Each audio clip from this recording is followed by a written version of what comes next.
नमस्कार, हिंदी के सफर चैनल में आप सबका हार्दिक स्वागत है। मेरी आज की वीडियो का विषय है सर्वनाम। यह विषय संज्ञा से संबंधित है, संज्ञा से जुड़ा हुआ है।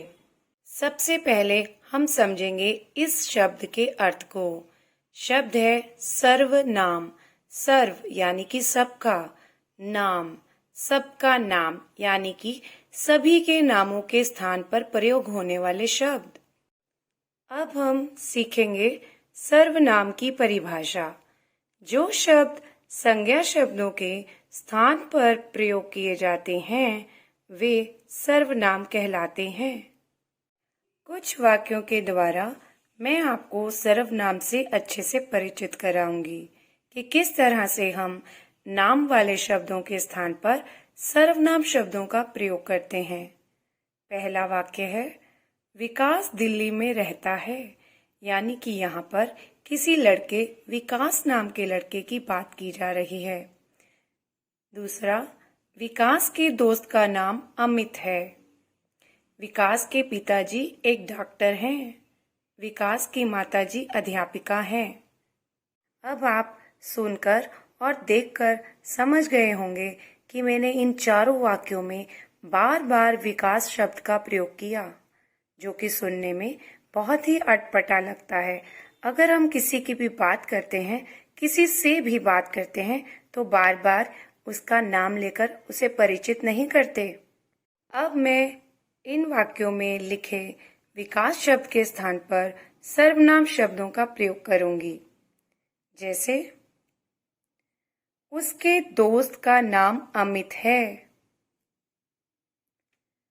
उसके पिताजी एक डॉक्टर हैं। उसकी माताजी अध्यापिका हैं। इस प्रकार से आप समझ गए जिस प्रकार से इस नाम के स्थान पर मैंने इन शब्दों का प्रयोग किया, हम इन शब्दों का प्रयोग किसी के भी नाम के स्थान पर कर सकते हैं। यह एक सरल तरीका है बच्चों को समझाने का। अब हम सीखेंगे सर्वनाम के भेद। सर्वनाम के भेदों की संख्या 6 है। पहला, पुरुषवाचक सर्वनाम। दूसरा, निजवाचक सर्वनाम। तीसरा, निश्चयवाचक सर्वनाम। चौथा, अनिश्चयवाचक सर्वनाम।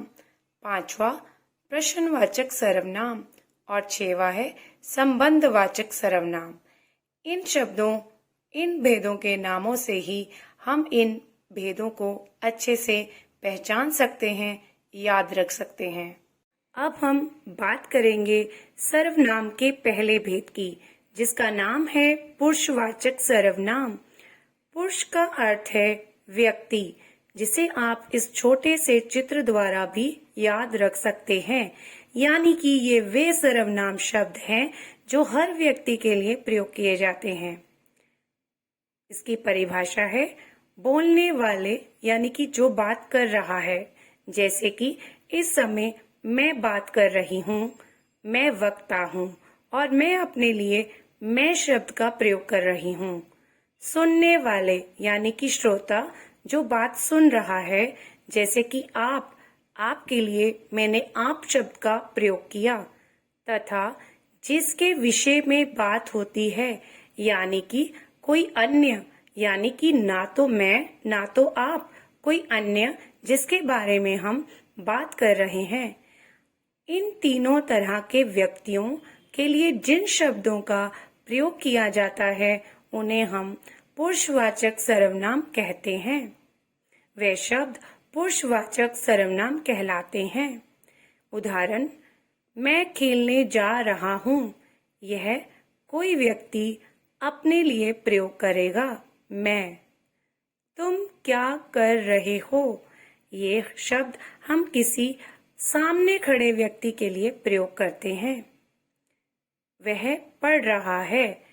वह शब्द का प्रयोग हम किसी अन्य व्यक्ति के लिए करेंगे जो अभी हमारे साथ उपस्थित नहीं है। इस तरह से आप समझ गए होंगे कि पुरुषवाचक। अब हम बात करेंगे पुरुषवाचक सर्वनाम के 3 प्रकार की। पुरुषवाचक 3 प्रकार के हैं। पहला, उत्तम पुरुष। उत्तम का अर्थ है सबसे श्रेष्ठ, सबसे अच्छा। और आपको पता है, मानव यानी कि व्यक्ति का स्वभाव है कि वह दुनिया में सबसे अच्छा खुद को कहता है। वह कभी भी अपनी बुराई खुद नहीं करता। जिन शब्दों का प्रयोग मनुष्य व्यक्ति अपनी बात कहने के लिए खुद के लिए करता है, उन्हें हम उत्तम पुरुष सर्वनाम के शब्द कहते हैं। जैसे मैं, हम तथा इन दोनों के सभी रूप।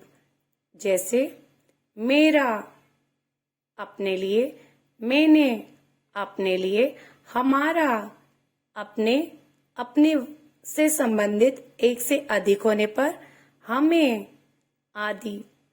इनका प्रयोग बोलने वाला यानी कि वक्ता अपने लिए करता है। उदाहरण, मैंने खाना खा लिया। मैंने शब्द अपने लिए प्रयोग करता है। हम घूमने जाएंगे। हम शब्द का प्रयोग वो अपने लिए करता है। इस तरह से इन शब्दों का प्रयोग व्यक्ति अपने लिए करता है। अब हम बात करेंगे पुरुषवाचक सर्वनाम के दूसरे प्रकार की, जिसका नाम है मध्यम पुरुष। मध्यम का अर्थ है बीच वाला, यानी कि वह पुरुष जो बोलने वाले और जिसके बारे में बोलने वाला बात कर रहा है उसे सुन रहा है। यानी कि सुनने वाले के लिए जिन शब्दों का प्रयोग करता है वे सभी शब्द मध्यम पुरुष के हैं। जैसे तू, तुम, आप तथा इन तीनों के सभी रूप। जैसे तेरा, तुझे, तुम्हें, तुम्हारा, आपका, आपके। इन सभी शब्दों का प्रयोग वक्ता यानी कि बोलने वाला सुनने वाले के लिए करता है। सुनने वाला को समझने के लिए उदाहरण देखिए। तुम क्या खाओगे? तुम कोई सामने है, उससे पूछा जा रहा है। आप क्या लेंगे? आप जो हमें सुन रहा है उसके लिए इस शब्द का प्रयोग किया गया है। इस प्रकार से आप मध्यम पुरुष को भी समझ गए होंगे। अब हम बात करेंगे पुरुषवाचक सर्वनाम के तीसरे प्रकार की, जिसका नाम है अन्य पुरुष। अन्य का मतलब इसमें ना तो मैं बोलने वाला है, ना तो सामने आप तुम सुनने वाले हो। कोई और है जो हमारी बात करते समय वहाँ उपस्थित नहीं है, वहाँ नहीं है। उसके लिए जिन शब्दों का हम प्रयोग करते हैं वह, वे तथा इन दोनों के सभी रूप। जैसे उसका, उसे, उनका, उन्हें आदि। इनका प्रयोग वक्ता यानी कि बोलने वाला उसके द्वारा अन्य सभी, वह व्यक्ति जो वहाँ अभी उपस्थित नहीं है, उनके लिए किया जाता है। उदाहरण, वह मुंबई गया था। हम इस शब्द के द्वारा समझ जाएंगे कि वह हमारे सामने नहीं है, हम किसी से उसके बारे में, उसके विषय में बात कर रहे हैं। वे अच्छे लोग हैं। वे लोग हमारे सामने नहीं हैं, नहीं तो हम आप शब्द का प्रयोग करते कि आप अच्छे लोग हो। आशा करती हूँ यहाँ तक समझ में आ गया होगा। अब हम आगे बढ़ते हैं। अब हम बात करेंगे सर्वनाम के दूसरे भेद की, जिसका नाम है निजवाचक सर्वनाम। निज का अर्थ है अपना या अपनापन, यानी कि वे शब्द जिनका प्रयोग हम अपने लिए, खुद के लिए करते हैं, या किसी से अपनापन जताने के लिए या अपने से अपनापन जताने के लिए करते हैं। उन शब्दों से बना है निजवाचक सर्वनाम। जो शब्द वक्ता द्वारा यानी कि बोलने वाले द्वारा वाक्य के कर्ता यानी कि जो वाक्य में काम कर रहा है उसके लिए प्रयोग होता है, वे निजवाचक सर्वनाम कहलाते हैं। उदाहरण, मैं अपना काम खुद कर लूंगा। खुद शब्द का प्रयोग यहाँ पर बोलने वाला अपने आप को अपनापन जताते हुए कर रहा है। आप अपने आप आ जाइएगा। यहाँ पर आप यानी कि कोई और व्यक्ति है, उससे अपनापन जताने के लिए वह इस समय काम कर रहा है, उससे अपनापन जताने के लिए अपने आप शब्द का प्रयोग किया गया है। मैंने यह कविता स्वयं लिखी है, स्वयं लिखी है। अब यहाँ पर इस शब्द का प्रयोग वो काम करने वाले यानी कि जिसने कविता लिखी है उसने अपने लिए किया है। राम आप चला जाएगा। अब ये वाक्य आपको थोड़ा सा अटपटा लगेगा, लेकिन आप यहाँ पर आप शब्द के स्थान पर खुद, स्वयं, अपने आप जैसे शब्द लगाकर देखिए तो यह स्पष्ट हो जाएगा कि यह वाक्य निजवाचक का है। राम खुद चला जाएगा यानी कि यह आप शब्द का प्रयोग यहाँ पर कर्ता ने, काम करने वाले ने अपने लिए किया है, अपने आप से अपनापन जताते हुए। आशा करती हूँ यह भी समझ में आ गया होगा। आगे बढ़ते हैं तीसरे भेद की तरफ। अब हम बात करेंगे तीसरे भेद की, जिसका नाम है निश्चयवाचक सर्वनाम। निश्चय का मतलब है पक्का संकल्प होना, किसी भी बात का पक्का होना कि यही बात है। इसमें स्पष्टता का होना महत्वपूर्ण है, यानी कि इसमें किसी भी बात को लेकर दुविधा नहीं होती कि यह बात है या नहीं। इसमें बात पक्की होती है, इसलिए इसका नाम निश्चयवाचक है।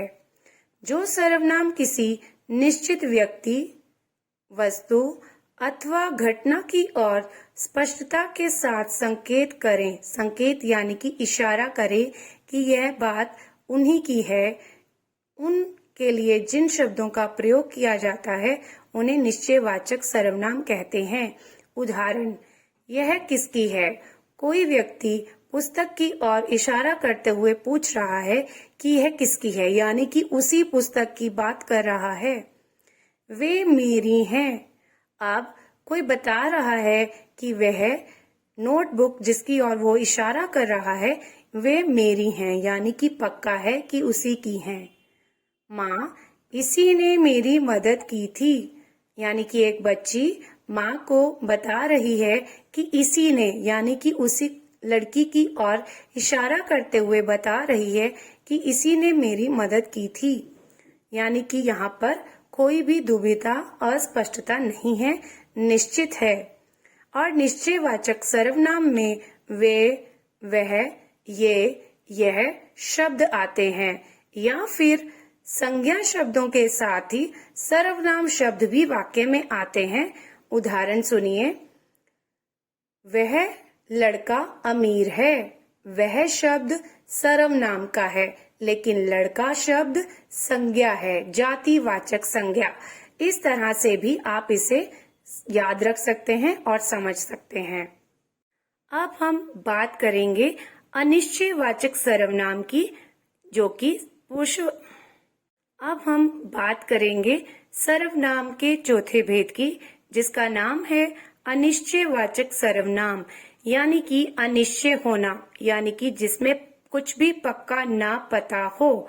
यानी कि यह भेद निश्चयवाचक का उल्टा है, विपरीत है, विलोम है। उसमें स्पष्टता है लेकिन इसमें नहीं है। जो सर्वनाम शब्द किसी निश्चित व्यक्ति तथा वस्तु का बोध ना कराए, अस्पष्टता तथा भ्रम की स्थिति हो, उन्हें अनिश्चयवाचक सर्वनाम कहते हैं। उदाहरण देखिए, लगता है बाहर कोई खड़ा है। कोई कौन? नहीं पता कौन खड़ा है। लड़का, लड़की, रमा, राजा, कौन, किस नाम का, कुछ नहीं पता। तो कोई शब्द इसकी पहचान है। दूध में कुछ गिर गया है। अब दूध में क्या गिर गया है, कोई स्पष्टता नहीं है। पत्ता गिर गया है, कंकड़ गिर गया है, रंग गिर गया है, क्या गिरा है, कुछ नहीं पता। इसलिए कुछ शब्द भी इसकी पहचान है। किसी ने धक्का दिया। किसी, किसने दिया, पता नहीं। अब यहाँ पर कुछ समझ में नहीं आ रहा कि किसने धक्का दिया है, और किसी शब्द भी इसी सर्वनाम की पहचान है। यानी कि जिन वाक्यों में कोई, कुछ और किसी शब्द का प्रयोग हो, आप समझ लीजिएगा कि यह शब्द अनिश्चयवाचक सर्वनाम से संबंधित वाक्य का है। अब हम बात करेंगे सर्वनाम के 5वें भेद की, जिसका नाम है प्रश्नवाचक सर्वनाम। प्रश्न का अर्थ है किसी से कुछ पूछना। पूछने के लिए हम जो बात करते हैं उसे प्रश्न कहा जाता है। उन वाक्यों को प्रश्न कहा जाता है। जिन सर्वनाम शब्दों का प्रयोग प्रश्न पूछने के लिए किया जाता है उन्हें प्रश्नवाचक सर्वनाम शब्द कहते हैं। जैसे तुम कहाँ रहते हो। अब प्रश्न पूछने वाला शब्द तो कहाँ है, तो स्पष्ट है कि यह शब्द सर्वनाम है। घंटी किसने बजाई। किसने, हम पूछ रहे हैं कि किसने बजाई है, तो किसने शब्द प्रश्नवाचक सर्वनाम का है। तुम्हें क्या चाहिए। क्या शब्द प्रश्न का है। पिताजी कब आएंगे। कब शब्द प्रश्न का है। यानी कि वह क से बनने वाले शब्द जो प्रश्न पूछने के काम आते हैं, जिनका हमारे पास जवाब होता है, उन शब्दों को हम प्रश्नवाचक सर्वनाम शब्द कहते हैं। अब हम बात करेंगे सर्वनाम के 6वें भेद की, जिसका नाम है संबंधवाचक सर्वनाम। संबंध का मतलब है जोड़ना। जो सर्वनाम शब्द वाक्य में प्रयुक्त संज्ञा या सर्वनाम के बीच संबंध बताते हैं उन्हें संबंधवाचक सर्वनाम कहते हैं। और विशेष ध्यान देने योग्य बात यह भी है कि संबंधवाचक सर्वनाम दो वाक्यांशों यानी कि उपवाक्यों को जोड़ने का कार्य करते हैं। उदाहरण, उठो बेटा, जो सोता है वह खोता है। अब यहाँ पर ये दोनों सर्वनाम शब्द इन दोनों उपवाक्यों को जोड़ने का काम कर रहे हैं, जो किसी एक के लिए ही लिखा गया है। जिसने नीली कमीज पहनी है उसका नाम अमन है। जिसने और उसका, ये दोनों शब्द सर्वनाम शब्द हैं और दोनों उपवाक्यों को जोड़ने का काम कर रहे हैं और किसी एक के लिए ही कहे गए हैं। जिसने बोया उसने काटा। जिसने और उसने दोनों शब्द सर्वनाम शब्द हैं और इस पूरे वाक्य को एक व्यक्ति की ओर संकेत कर रहे हैं कि उसकी ही बात है। जिसने बोया यानी कि जिसने बीजा है वही उसे काट रहा है या वही उसे काटता है। तो यह दोनों शब्द सर्वनाम है और वह सर्वनाम शब्द संबंधवाचक के हैं। जितना पचा सको उतना खाओ, किसी एक के लिए है जितना और उतना। जैसा करोगे वैसा भरोगे। जैसा और वैसा ये किसी एक व्यक्ति को ही कहे गए शब्द हैं। तो इस तरह से संबंधवाचक सर्वनाम शब्द दो उपवाक्यों को जोड़ने का कार्य करते हैं। आशा करती हूँ सभी को वीडियो अच्छी लगी होगी और सर्वनाम को अच्छे से सीखे और समझे होंगे। अच्छी लगी तो शेयर जरूर करिएगा, सब्सक्राइब करिएगा, लाइक करिएगा और कमेंट्स करना ना भूलिएगा। धन्यवाद।